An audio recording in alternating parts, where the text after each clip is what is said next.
From massive deals. You have a contract in place. I will offer you right now $3 million for the entire company. Wow. To brutal beatdowns. Mark, are you allergic to positive, negative ion stuff? No, I'm allergic to scams. Seriously, this is not new. It's been disproven. It's a joke. It's a scam. It's not real. I'm out. And crazy crash outs. I would take an offer from anybody besides Mr. Wonderful. You. Worst presentation ever. I'm out. Oh, that was me. For many, Shark Tank is the best show on TV, and it's easy to see why. It has a predictable yet entertaining format with plenty of drama, suspense, and jaw-dropping moments that leave you glued to your screen, something that's apparent from their views on YouTube alone. What most people don't realize, however, is that beneath the show's spectacle lies a world of manipulation, exploitation, and life-threatening scams. Hi, I'm the Internet Anarchist. I create weekly YouTube documentaries, and today we'll be doing a deep dive into the dark underbelly of Shark Tank. Everything wrong with the show, its sharks, and the contestants. Now, some of these missteps can be chalked up to nothing but mistakes, but as you'll see by the end of this video, a few of them were deliberate offenses that ended up ruining lives. He wiped out our business bank account. There was about $100,000 in there at the time, and he mailed us a check for $8,000. For those who haven't seen the show before, Shark Tank is a reality TV show where aspiring entrepreneurs pitch their business idea to a panel of wealthy investors known as sharks, in hopes of securing a life-changing deal. The show first premiered in 2009 as the American adaptation of the Japanese show Tigers of Money. 国籍ファストフードのお店をしたいと思っています。 それは一体どんなもんなんですか? The same Japanese show inspired the UK's Dragon's Den as well. While the concept was quite similar, the mere idea of someone potentially making it big thanks to the shark's investment was surprisingly gripping. Viewers also tuned in for every episode to see what creative ideas or products contestants would bring up. In the 80s, there was the Rubik's Cube.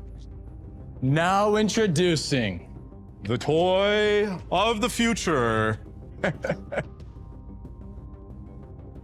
Zip string! The American version also cut down the hours of boring business negotiations into a more fast-paced, high-stakes back and forth between the sharks and the entrepreneurs. This helped Shark Tank gain mass appeal, making it more and more popular with each new season. However, despite its immense popularity, the show has some glaring flaws that are impossible to overlook. For starters, the sharks aren't nearly as shrewd as they claim to be. Sure, they have the business know-how to sometimes land massively successful deals, like the Scrub Daddy. I'm gonna take the Scrub Daddy, and you're gonna see it's just gonna attack right into that burned-on mess, scrubbing it right off. And remember, I'm just using water here. There's no chemicals at all, and it's gonna cut right through that. It won't scratch any of your surfaces, but it will clean them beautifully. Now, Scrub Daddy's not really smiling anymore, so I'm gonna put him here in the warm water. And in just a couple seconds, voila. He's back to bright, fresh, and clean every time. Lori Greiner invested over $200,000 for a 20% stake in the company, and it paid off. I'll go to 20. We got a deal. Got a deal. All right. Good. Way to go, Aaron. Woo! Congratulations. Thanks, Laura. I'm so excited. Scrub Daddy became a bigger success than Lori could have ever imagined. By 2024, it had already sold over $700 million worth of products. Unfortunately, for a show about experienced rich business people making smart investments, Scrub Daddy is a rare exception rather than the rule. There are the odd successes here and there, but so many more investments crumble the moment the publicity from a Shark Tank appearance fades away. However, even more frustrating than the failed deals are the ones that all the sharks rejected, only for those companies to explode in popularity and prove them all wrong. Like the Lip Bar, a company selling colorful and bright lipsticks. During their pitch, none of the sharks showed any interest in the company, assuming that it would not succeed. Kevin O'Leary even went as far as calling one of the founders cockroaches for what he thought was a terrible idea. You can't get share. If anybody thought you could sell purple or green lipstick, they do it. They already have the shelf space. They just add another color. And they would crush you like the colorful cockroaches you are. You only have so many minutes on Earth. Don't waste them trying to sell lipstick. I'm out. While Kevin couldn't have been more wrong. Not only is the lip bar still in operation with millions of units sold since their inception, other investors saw the potential that the sharks overlooked, allowing the company to raise a grand total of nearly $16 million in funding. However, the lip bar and every other missed opportunity pales in comparison to arguably the biggest fumble in Shark Tank history. Ring. Back in 2013, a company named Doorbot received its chance to shine on Shark Tank. The founder spent the last $20,000 in his pocket to prepare an elaborate set for his pitch on the show. More importantly, the product he was offering also seemed like quite the innovation. It was one of the first smart doorbells in the world, allowing people to easily see who was at the door before opening it. Introducing the Doorbot, the first ever video doorbell built for the smartphone. With Doorbot, you can see and speak with visitors from anywhere. Jamie, the Doorbot's creator, was quite confident in his product and came in with the mindset of getting a deal. However, this confidence faded away quickly when the sharks failed to see the potential in his company and started dropping out like flies. I just don't think it's for me. I'm out. But you're pricing out $199. That price point is going to start dropping quickly as your volumes go up. For that reason, I'm out. Do that. This company, instead of being worth $7 million, should be worth 80 million, 90 million. I just don't see that progression. And for that reason, I'm out. If Jamie had listened to the sharks, he would have believed his product was worthless and abandoned the idea altogether. But he trusted his vision and kept pushing forward, rebranding the company to Ring along the way. Then, in 2018, something happened that none of the sharks saw coming. Ring was acquired by Amazon for a whopping $1 billion. Ring also went on to become the reason for over 20% of American homes having a video doorbell in 2023, compared to just 4% in 2017. Put simply, Ring became a bigger success than any of the sharks ever gave it credit for. As a comment on YouTube pointed out, craziest part of all of this is a few seasons later, he was a guest on Shark for a few episodes. Don't let a few people who don't understand your vision decide your fate. In the end, Jamie likely had no regrets about how things played out. But what if he actually landed a deal? Well, there's a good chance that nothing would have changed, because as it turns out, many of the deals you see on the show don't actually happen. This might sound unbelievable, but it's true. There are so many examples of deals that happen on air only to fall apart after the cameras have stopped rolling. One of the most common reasons behind these failed deals is sadly the sharks' greed. Take Show No Tell for example. Shelley appeared on Shark Tank in March of 2013 with her 2 children to pitch her idea for a new type of beach or water park towel. Her invention allowed kids to run around and have fun without the risk of dropping the towel. After hearing about her struggle after the 2008 recession and the passion she put into this project, Lori agreed to a deal. I think I see a ton of me in you. I love your drive. I love your passion. I relate to you. I've been on QVC for 14 years, and I know what it takes I started making everything by hand. I like you so much that actually what I'm going to do is I'm going to write you a check right now. Oh my God. She cut Shelley a check of $75,000 for 25% equity, $25,000 more than she had originally asked for. This is a dream scenario for any Shark Tank contestant, the best outcome they could hope for. But for Shelley, what seemed like an act of kindness from Lori ultimately cost her the entire business. Because after the camera stopped rolling, Lori went back on her words almost immediately. She changed the deal and started asking for a lot more equity in the business. Shelley had to decline the new offer, resulting in a loss her business never recovered from. This isn't an isolated example either. There are many other companies that never received the cash they were promised on the show for similar reasons. That said, going back on deals is far from the worst thing the sharks have done to some contestants. It's been a nightmare. I can't put it any more succinctly, you know. In December of 2013, former American football player Al Baker went on Shark Tank to secure an investment for his struggling business. Hi, I'm Al Bubba Baker from Avon, Ohio, owner of the D-Bone Baby Back Rib Steaks. I'm seeking $300,000 in exchange for 15% equity in my company. Things went surprisingly well for Elle. The Sharks loved his ribs, and he ended up walking away with a deal with Damon John. But before he had the chance to celebrate this victory with his family, things took a turn for the worst. At first, things looked fine on the surface. The business stayed operational for many years, with Damon parading it as a multi-million-dollar success. However, in 2023, an LA Times article came out in which Elle and his family talked about the struggles they had to face ever since signing with Damon on Shark Tank. It started with Damon changing the terms of the deal, from $300,000 for 30% to just $100,000 for 35%. Elle, however, felt pressure to accept the new terms, knowing his business's success depended on this deal, stating, "You're in that environment, you're not asking a whole lot of questions. It's Damon John. My wife and daughter would have killed me if I said I wasn't signing this." Unfortunately, this was only the beginning of Elle's hardships. Shortly after he agreed to the far worse deal, Damon appointed his friend, Nate Holtzapfel, to handle the tech side of things, describing him as a quote, internet genius, and putting him in charge of the website, online marketing, and funds management. This backfired almost immediately when the company's website went live only 3 hours before the Shark Tank episode aired on TV, and while it worked, they had to refund 14% of the initial orders because Nate failed to set up sales tax on the website. However, this was nothing compared to his second transgression. You see, Damon left Nate in charge of the accounting, but when Elle and his wife asked for financial reports of their business, he didn't comply one bit. When they complained to Damon about this, he shrugged them off completely, stating, "I'm not asking you to kiss him,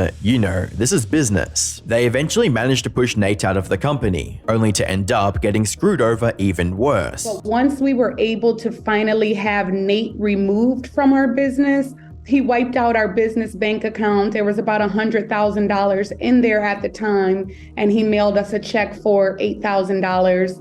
And we requested information on that, a breakdown of where the funds went, and we never received it. As for Damon, he refused to take any responsibility for what was basically robbery, claiming that Nate, quote, deserved it. In the meantime, Damon also kept presenting Elle Bubba Baker as his biggest deal ever with over $16 million in sales. However, Elle claims that his family only received 4% of that $16 million. They also received just $2,900 net profit from a $5.8 million deal with Hardee's. They were clearly getting ripped off by Damon. The Baker family still tried to figure things out peacefully, only to get slapped in the face with a lawsuit. We're thinking to ourselves, hey, Damon, aren't you concerned with where the profits went from the $5.8 million deal? So we're thinking he's gonna align with us to try to figure out where the money went, like just a breakdown of where this money went from $5.8 million.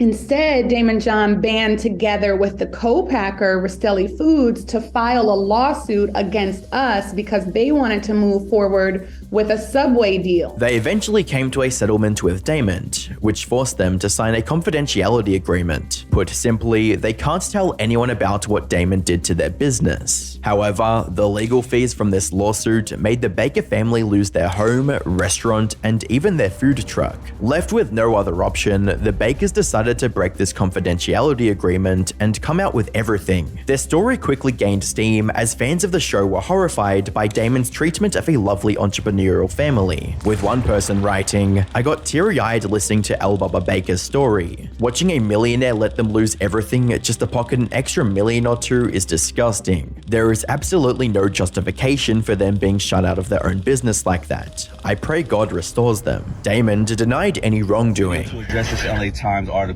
that Elle Bubba Baker and Brittany Baker intentionally broke the confidentiality and put out and shopped to this reporter. And at best, it's not true, and that's me being kind. Now, the reason I'm doing this is because I want you to always stand up for yourself, no matter what position you get in life, just like I am. Don't sit back and think, oh, the truth is going to set us free because I have the truth, but I'm under confidentiality and I can't put the truth out there in detail. But public opinion also could potentially affect your family, your loved ones, the people that have worked on this project and invested in it. When your family's out there and because of public opinion, these people now, after the LA Times article is out, they're online damn near harassing me at this point and putting up a lot of falsities, and I will not stand for that. I'm always going to stand up for myself. He even filed a restraining order against the family, forcing them to take down all past negative comments and preventing them from posting any more, something fans of the show did not like either, with one commenter writing, "Damon is a child who can't admit he screwed over poor Al. Fortunately, they did receive some settlement money for their troubles, but after everything Damon put them through, no amount of money could truly make up for the stress, losses, and betrayal they endured. That said, while this case went down as the worst scam by a shark, they themselves aren't immune to getting scammed either, as was the case with the breathometer. In September of 2013, the sharks came face to face with Charles Yim and his revolutionary smartphone breathalyzer called the breathometer. Let me show you how it works. Simply retract the audio jack, plug it into the smartphone, activate the app. Within a matter of seconds, you'll be able to know what your breath alcohol level is. And better yet, it can even tell you how long it'll take to sober up. And if need be, you can even hail a cab with a push of a button. For context, a breathalyzer is a device that measures the amount of alcohol in a person's system, commonly referred to as blood alcohol concentration, or BAC. The problem with traditional high-quality breathalyzers at the time, however, was that they were not only expensive, but also bulky and inconvenient to carry around. Charles's breathometer solved both of these issues. The sharks were so impressed by his little invention that, in an unprecedented move, all 5 sharks invested in the company at the same time. I accept. All right. Wow. That's great. What they didn't know was that this would go down as one of the biggest mistakes in the show's history. As a comment on YouTube puts it, little did anyone know Charles was the real shark in that room. Long story short, Charles was lying through his teeth. His breathometer did not work as advertised. Inaccurate readings, a buggy app, and a device that barely worked. These issues were all over the barrage of negative customer reviews. As one user on Best Buy puts it, "This product sounds cool but doesn't work at all. No matter what device I tried to put it on, it just didn't work. The app is not compatible with any device I had, and I read similar reviews on other websites about how it didn't work after an update." Charles, however, had no intention on fixing it anytime soon. Instead of working on improving the app and the hardware, he was instead living it big with the money he received from the sharks. The guy, Charles, I look at his Instagram and he'd be in Bora Bora. And I look at his Instagram. This guy's showing off. Yes. What? 2 weeks later, and he'd be in Vegas partying, then he'd be on Nectar Island with Richard Branson. And I'd text him like, "What the fuck are you doing? You're supposed to be working."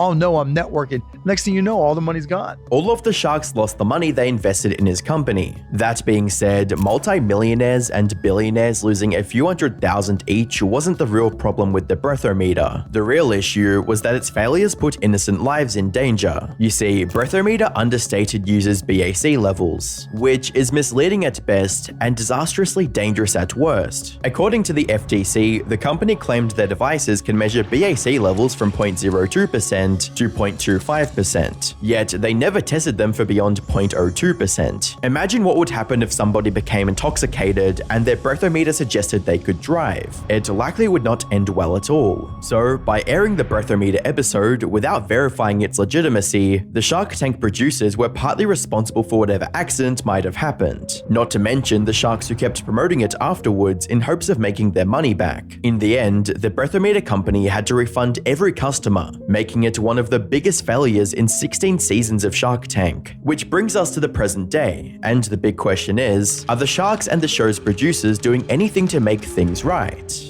Well, not really. Some of the sharks have found a new way to make money, selling out to literal scams. Damon John, for instance, happily promoted Jason Bond Picks, an online course-selling scammer. Damon John also endorsed Jason Bond Picks, which, if you guys know stocks, you know what a joke that guy is. All right, listen, before I contacted Jason, I'm a shark, right? I have no problem about, ripping somebody apart or just saying I'm out. No, you're a sellout for money. At least with Damon, you can make the argument that he did vet Jason and found him completely legit. Even though there's no evidence for that being the case, it's still possible. Kevin O'Leary, on the other hand, is doing something even worse. He's recklessly endorsing any brand that comes his way without stopping to consider for a second whether he's promoting a scam, all for the low price of just $1,200. I can't even tell you how many people lately I've seen do this, where they get Kevin O'Leary specifically. He's like the king of this, of these fake shout outs. Hi, Mr. Wonderful from Shark Tank here. Has sold nearly 1,000 different products on Amazon alone. Check out Sophie's book. Thank you for the kind words, Kevin. So There it is. You can pretend like the endorsement was all natural. What? I paid for it? What do you mean? This is just what Kevin O'Leary, me and Kevin O'Leary, we're just tight like this. We're just tight like this because he never says it's a sponsorship. He just says it's a shout out. So you can do what this lady's doing and put it in your YouTube ad. Oh, yes. Dude, he has sold out the soul of this show and just been like, hey, you know, it stood for real people making real companies. Forget all that. I'll sell you a shout out for $1,200. You kidding me? Coffeezilla looked into this back in September of 2020, over 4 years ago, and Kevin is still doing the same thing. The only difference now is that he's upped his price to $1,500 instead. As for the show itself, it's not doing much better either. The thing is, at its core, Shark Tank has always thrived on one simple yet powerful idea: hardworking entrepreneurs getting what they deserve and going from rags to riches. It's the kind of feel-good story audiences love, but that magic is starting to fade. Instead of scrappy underdogs with groundbreaking ideas, more and more new contestants are already well-connected, financially secure, or outright wealthy. One of the most blatant examples of this was when Arnold Schwarzenegger's millionaire son and his already successful ex-wife appeared on the show and landed a deal. Hi, Sharks. I'm Maria Shriver, and this is my incredible son. And hi, Sharks. I'm Patrick Schwarzenegger, and obviously this is my amazing mother, but she's also my business partner in our new venture, Mosh. Yet, despite all of this, Shark Tank isn't going anywhere. Even with its flaws, the show is still widely popular as ever. Its base format is just a bit too entertaining to fail. Watching ambitious entrepreneurs pitch their ideas, whether brilliant or ridiculous, will always be captivating. It's also why even parody videos based on the show rack up millions of views. People love the concept despite knowing it's flawed. Unless something truly catastrophic happens, Shark Tank will keep going strong. Even then, if one of the sharks faces a major scandal, they're easily replaceable. So as long as there are businesses to pitch and deals to be made, the show will always find its way to stay afloat.